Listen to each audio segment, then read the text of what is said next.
अपनी आंखों से देख रहे हैं और मैं यहाँ के पीड़ित परिवारों से बात कर रहा था। अभी तक मुझे कहा गया है 12 करोड़ या 16 करोड़ यहाँ के भ्रष्ट अधिकारी खा गए हैं। ये भ्रष्टाचार का जीता जागता नमूना इंसानियत की कीमत पर, मानवता की कीमत पर और लोगों की ज़िंदगी की कीमत पर इन लोगों को अभी तक कोई मुआवजा और राहत नहीं मिला है।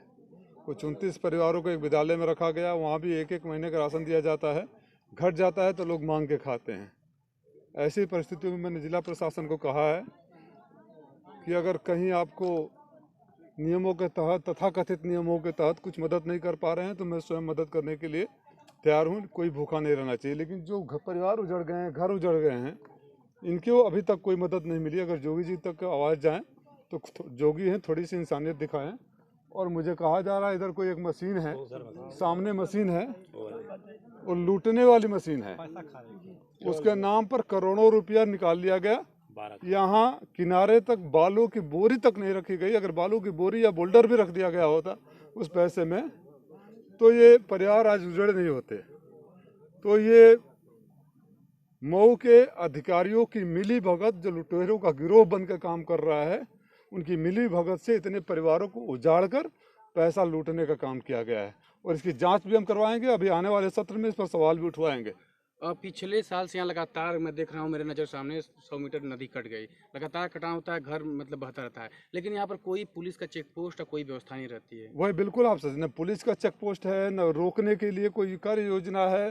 हो जाता है तो लूटने के लिए आ जाते हैं। मुझे कहा गया कि खाली बालू इसमें डाल के उसके बालू के नाम पर पैसा निकालिए। ये कॉमन सेंस की बात है। इस पानी में बालू टिकेगा कहीं? अगर बोल्डर कहीं दिखाई दे रहा है आपको? मैं यहाँ के डीएम और यहाँ के अधिकारियों से पूछना चाहता हूँ कि जो पैसे लगाए हो उसका कुछ दिखाई दे रहा है? हट जाइए। ये एक भ्रष्टाचार का जीता जागता on the spot ground zero से नमूना है। इससे बड़ा कोई कहानी नहीं हो सकती। पिछले साल जो नाव यहाँ नाविक चलाए थे उनको अभी तक पैसा नहीं मिला। मऊ में मुझे पता चल रहा है जो यहाँ नाव चली, नाव के लिए पैसा नहीं। अभी एक फ़ोन आया कि जो एम्बुलेंस चल रही थी वो सारे ड्राइवर हड़ताल पर है और ये सुशासन है। जोगी जी, मैं मऊ के लोगों की तरफ से पीड़ा व्यक्त कर रहा हूँ कि अगर ये आवाज़ आपके कान न कारखाने में पहुँच जाए और आपको एहसास हो, मानवता की, इंसानियत का एहसास हो, तो कम से कम जो ड्राइवर इसमें एम्बुलेंस पर बैठे, या कि आप कल्पना करिए, भगवान न करे कोई एक्सीडेंट हो जाए, कोई सीरियस कंडीशन हो जाए, आप लोगों के मौतों के जिम्मेदार कौन होंगे? लखनऊ में बैठी सरकार जिम्मेदार होगी। आप कातिल कहलाओगे जोगी के वेश में। सबसे बड़ी समस्या ये होती है कि जब जो विस्थापित हो गए उनको बसाया गया है, मिट्टी का तेल देना पूरे प्रदेश में बंद है, उनके पास न तो लाइट है न सोलर लाइट है, वो कैसे बहुत बुरी तरीके से जीवन अपना गुजार रहे हैं। ये अमानवीय है, अमानवीय। इसकी जितनी बुरी भर्त्सना हो जाए कम हो जाए। यहाँ के जनप्रतिनिधियों का भी वो हाल है। इस इलाके के तो जनप्रतिनिधि शायद मंत्री हैं जी, मंत्री। यहाँ अगर पेड़ ओड़ लगाकर कुछ कमाने का हो तो कमा सकते हैं, चूंकि यहाँ कुछ है नहीं। वो मंत्री किस बात के? धिक्कार है ऐसे मंत्री पद पर, धिक्कार है ऐसे सरकार पर, धिक्कार है ऐसे जनप्रतिनिधियों पर जिनको अपने ही लोगों की पीड़ा नहीं सुनाई देती है। और मुझे कहा गया कि अभी आज तक कभी देखने तक नहीं आए। ऐसे मंत्री हैं योगी जी के मंत्रिमंडल में जो अभी तक देखने तक नहीं आए। आते हैं तो केवल वहाँ पुल कभी नहीं आए, चले जाते वो ग्रामीण एक आरोप लगाते हैं कि आगे पुल निर्माण होता है तो केवल मंत्री जाते हैं वहाँ अपना हिस्सेदारी लेकर चले जाते हैं, यहाँ कभी देखने नहीं आते। वहाँ से फायदा होता होगा पुल से, देखते होंगे कि पूरा पैसा आ गया कि नहीं आ गया। यहाँ लोग आएंगे तो अपनी तकलीफ कहेंगे, पीड़ा कहेंगे, अपने दर्द सुनाएंगे। और प्रभारी मंत्री भी जो आता है पता ना वहाँ से अपना कमीशन लेकर चला जाता है। कौन है प्रभारी मंत्री? सुरेश पासी। वो भी सुनाऊं कि वहाँ से अपना हिस्सा लेकर चला जाता है।